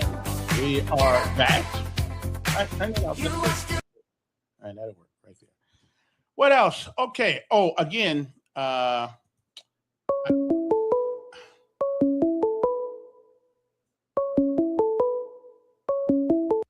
yes, Don. Willie wants to talk about the Big John Trail. Did they name a trail after him? He said trial. No, I know how to spell. Trail is trail. Oh, okay. So he must have named it. But El Duque wants to do the what if. You ready to do the what if? Go ahead. Let's have a white sheriff in street clothes with an unmarked car go up to a young black male car and tell him to turn his music down. You think that's ever happened in Lowndes County? Somebody tell him, look. And somehow the sheriff's side said he'll just put his arm in the window and pull out his keys, and the young black male shoots him. You think that guy that was on that you showed this morning wouldn't be defending the young black male? And then your son, the white sheriff's son, comes out shooting at you from the store. How does that work? You think there would be you think the blacks would be supporting the young black male? Well, I couldn't answer that. You know, I wouldn't know. Hey, when I take that cheeseburger over the board, is he in his $1 billion building yet? I don't. Why don't you call him up? Well, he said they were doing everything in the world. He was going to invest $1 million to build a building over there. Mm-hmm. Is he in it yet, or is he still in a house? I don't know. I haven't been over there in a while. I don't know what he. I would go over there, but you know what I'm afraid of? I'm really afraid of. What's that? Getting into some sort of dope problem. You know, the police. You remember him calling in and said the police planted dope on him. Okay. I don't want to be over there if they're planting dope on people. Yeah, I understand. I got you. Did they ever bring that one to trial? Boyd's dope thing where the police planted the dope on him? I don't. Why did you call him and ask him? Well, does he have a phone number? Of course, he got a phone number. It's in the book. Well, I'm gonna go over there with the cheeseburger when he gets the $1 billion building in place. All right. Well, I'll let him. I'll let him know that. Yeah. Okay, that's fine. All right then. It's been an interesting day, President 20. Now tomorrow I'm going to find out, am I going to be running for the city council or not? Okay, I just need to know. Are we going to let, or is Marche going to figure out a way how to convince people that she still lives in District 3? Okay, because I live in District 3. I checked on the map the other day. Yeah, there's no doubt I live in City Council District 3. Councilman Elkins. I like that. That's. Yeah. As a matter of fact, I'm gonna be in people. They're gonna think I live with them. That's right. I'm gonna be out there working for the people. Yes, Mr. Attorney. Yeah, I'm gonna make a couple of corrections that one of the callers said earlier. Trump's prosecution was not that he took classified documents with him. Presidents do that all the time when you move it out of the White House. That's not the issue. Nobody's been prosecuted under that because there's no intent. The problem was when they went and asked for them back, you got them, now give them back, and he lied to a federal agent about giving them back and didn't. That's what the problem was. The problem was in taking them. I mean, there is an issue taking them, but no one gets in there because they understand it's a chief executive. Right. People are going to possess these things. Right. Okay, so they're not doing that. So it was the lie. Okay, so we'll get that straight. As far as Hunter Biden was concerned, Hunter Biden was prosecuted. His dad didn't stop that prosecution, could have, but certainly didn't. Well, and he got what he got. I know, but we now all the other stuff people talked about. There's other conspiracy theories from all these conservatives on Fox News and all the other garbage, InfoWars and all that nonsense, just flat out lies. If you got something, bring it. But nobody can prove that someone had some actual evidence of a crime and didn't do it. They say he was making money off of his dad. If people want to put him on a board because of the connections, that's not a crime. If it is a crime, then what do you think Donald Trump Jr. is doing and Jared Kushner is doing? Is it unethical, though? Wait, hold on. No one's talking about that grifting. Hold on. No one's talking about that. I don't hear Republicans and conservatives talking about that grifting, okay? Which is clearly using the influence of the office to get $2 billion in the Trump crypto coin with Saudi Arabia in exchange for what? Military assistance? I mean, you got a whole bunch of crap right there. That's right in your face. No one's talking about that. Now, again, if somebody wants to put him on a board thinking they can get something out of that, that's not criminal. Okay? Be clear about that. That's not criminal whether the Republican does it or whether the Democrat does it. But it does have the look of impropriety. Well, I don't doubt that. Yeah. But people, because of who their parents are, who their siblings are, aren't forbidden, aren't prohibited from making a living. Okay. Right. Now, there's a fine line in that. You can't do, because the ethics would do that, but you can't use your office or when you're connected with somebody, for instance, like my brother's mayor, I don't do any work for the city. Right. I can't get any contracts. None of that stuff happens. Okay. When he's probate judge, I never took a case. None of that stuff happened because there are conflicts of interest and they're ethical. Ooh, wait a minute. Hey, hang loose, Joe. I'll be right back with. I hit the run. Hey, who's this? Hey, this boy. Yeah. Quickly. I know I don't do this. I guess I got a lot of time on my hands. You know, about 6-7 years ago, I said that guy that wanted to throw the gas on Don, I should have let him did it. You know, and he that's what I said. I thought he was a good person because he was hanging around black people, man. Yeah. But he is definitely a cold-blooded racist, man, and he let it be known. So I asked him that I would love to meet with him, and don't worry about the $1 million building. I'm just saying that this guy got a problem, and all these your black callers, especially your black man, they allow him to come on and disrespect the whole black race. So I would love for him to come up to 320. Don't worry about no dope. You just bring me a hamburger when you come, and I have you a cold beer or something. I'm 3322 West Fairview Avenue. And you got to stop coming on here and making these racist slurs, man. It don't make no sense. He's a stone-blooded redneck is what he is. And it's coming out. At least some of your other callers, they may be racist, but this guy here, he's going way over. He's going over the state line with his conversation, man. Yeah. And other people listen to this stuff, but it don't make no sense. 322 Don, or you can call me 334 area code 263-1035. Or leave your number out on the Facebook. Leave your number there, and I'll give you a call and try to see what we can do to try to tone your rhetoric down because you're getting a little bit overboard. Yeah, have a good one. And I'll be at the city council meeting tomorrow too. Kev, you need to call in to get on the agenda. Yeah. And let them people know that because we will be down there tomorrow to speak as well. But you need to go ahead on and place yourself on the agenda now before 12, just in case she show up. Because if she show up, she's gonna be out of order. But what I'm hearing that they're running an investigation, and it may take up to 45 days. And after the investigation running in court, and then they're going to make a decision. But Marche is prolonging it. Yeah. She knows exactly what she did, and she need to go ahead on and step down so we can get you or somebody else up in that seat, man. Have a go. All right, appreciate it. Let me see. I got to call my friend back right quick here because I don't know. Let me see here now. Where'd he go? There you go. There you go right there. Okay, there you go.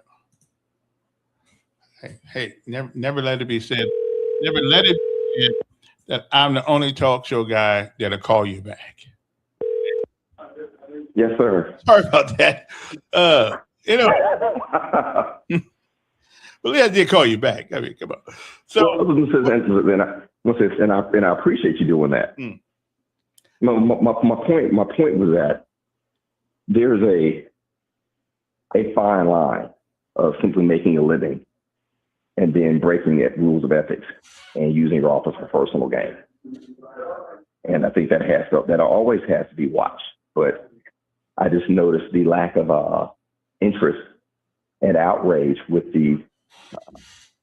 Trump's sons and his son-in-law and the billions of dollars they're making off cryptocurrency through their father. I mean, this is the biggest risk this country has ever seen. No one's saying anything about it. And it is problematic. It's problematic when you have the country. But the president's not in charge of intellectual secrets. Right, but the president's not in charge of cryptocurrency. No, he's not in charge of the president. The president has knowledge of a lot of things. But so does everybody in the Congress. A lot of things, and he can leverage. But so did Pelosi and all these people who become millionaires because they had prior knowledge. How are you going to put all the Congress in jail? It doesn't purify it. And of course, there's insider trading in Congress. Everybody's known, but every time the Democrats try to pass the law to stop the Republicans block it, you go, and the congressional record will show that. Well, ask yourself that question. But irrespective of that, I'm talking about this obsession with Hunter Biden, and by conservatives. It's just ridiculous. Hunter Biden was a drug addict, probably still is. I don't think you ever get past that. But I will admit whatever to you, his issues were, yeah, I think he dealt with that. If I'm the president of the United States and my son gets caught and I can do something about it, I do something about it too. As a matter of fact, I would have been disappointed in Biden had he not tried to help his son. I mean, if your parents, well, you're sorry, Daddy, if you don't. Yeah, you're sorry, Daddy, if you don't. And what I fully expect to happen, is Donald Trump will pardon his son before he leaves. Now you watch that. The son for what? And I want to hear conservatives. You'll see when the pardon comes out. Okay. You'll see when the pardon. You'll see when the pardon comes out. Oh, I don't want to say. Now I don't have any proof, but I know con men and I know criminals. I mean, that's 30 years of criminal law. I know them. And Donald Trump has shown what he is. And there's no question that criminal laws are being broken. He's got to put it together. But he will do that because they're making too much money off the presidency. Okay. Well, so, everybody's ever been president and made money. Well, Kevin, it was this.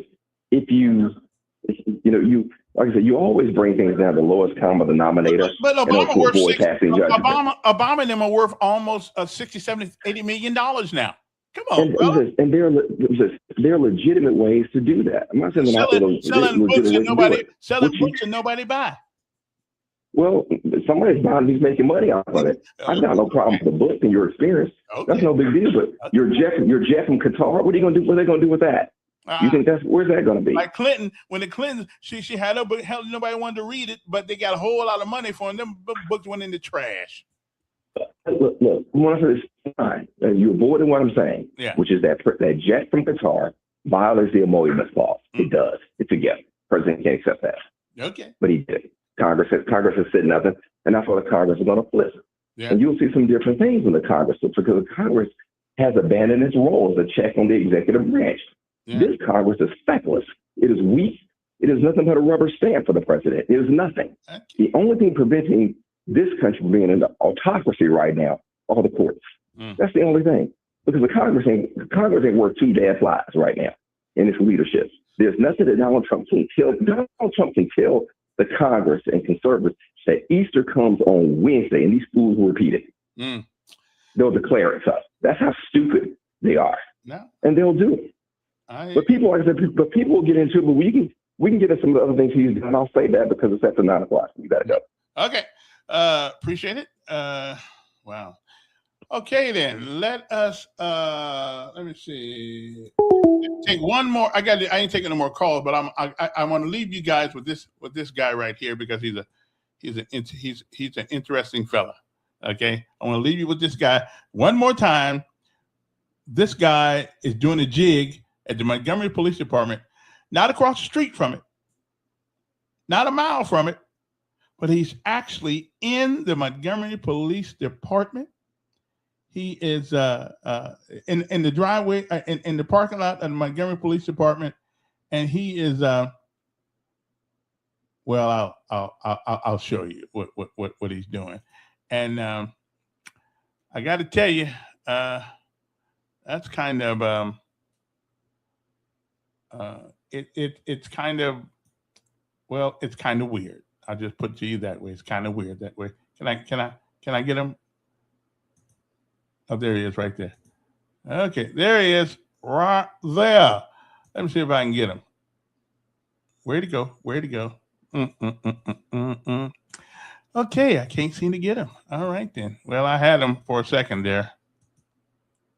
Okay, now let me see if I can get him.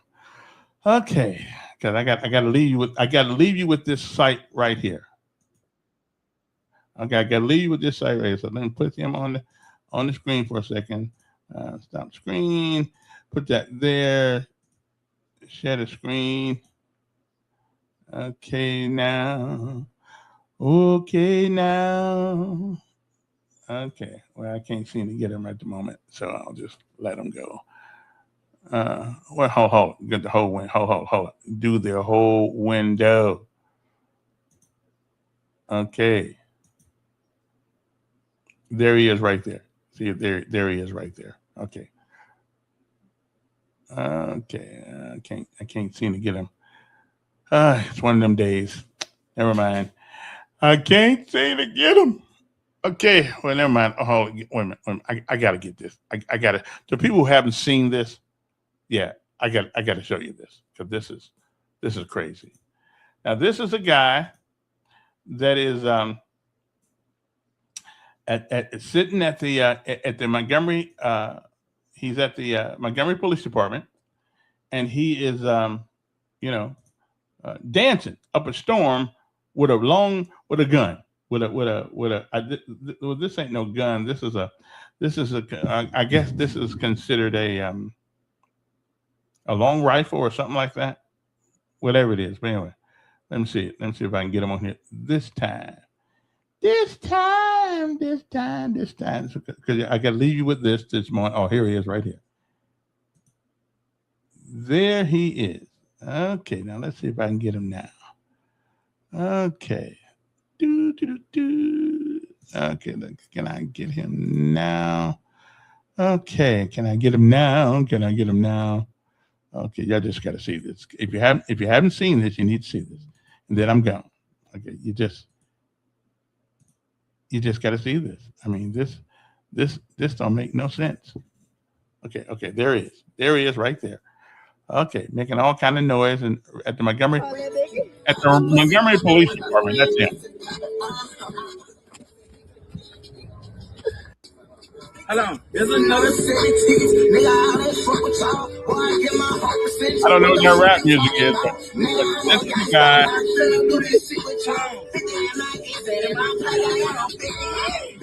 See, it's that rap music is what it is. It's that rap music. What we need to do is ban rap music. We need to ban rap music and we'll be all right. Okay, we get rid of that crap out of our communities. I'd rather they spend the whole day smoking marijuana than listening to that crap. Okay, because this is what got this guy right here. Lucky he's still alive. Okay, lucky he's still alive. He just don't know. I'll leave you with this one. Yeah, who's that again in the back of his shirt anyway? Cumberland or something like that. Now, see, he gonna mess around and get shot because he can't hold his hands up and shoot at the same time. Okay, and if you look in the background right there, it says Montgomery Police Department. Oh well, my time is up. I guess it's time to go. Okay, enough of that. Okay, so it's time to go, and I just thought I would, share that with you one more time. Z don't listen to rap. Z actually listens to Bruno Mars and stuff like that. I don't know who that song is. The song he was listening to was on fire. Yeah, it was on fire. We all taking fire to it. Anyway, time's up. But I have to give you the lessons of life today. And the lessons of life today is this. You must understand this. If you are to succeed, the same boiling water that softens the potato hardens the egg. It is what you are made of and not your circumstances. Can't leave that one. I think I got there. I think I put that on here someplace. Oh, there it is right there. Okay. You must understand this if you're to succeed in life. The same boiling water that softens the potato hardens the egg.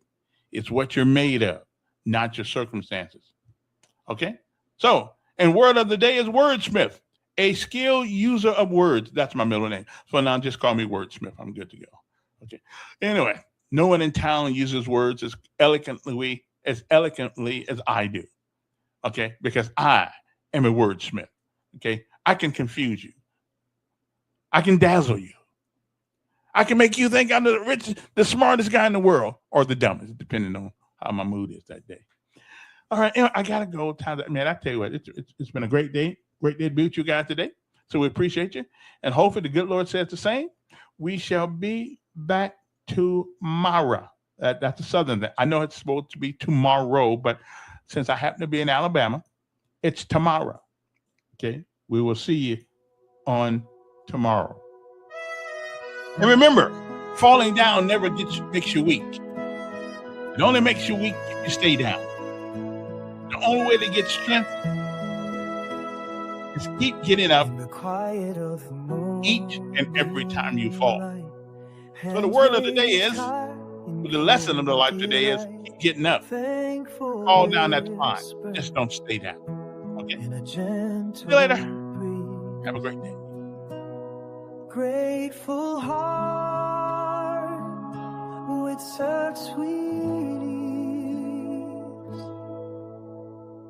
Thank you, Lord, for every breath I take, for the love that heals and the joy you make in the tapestry of life. I see your grace, every moment filled with your warm embrace.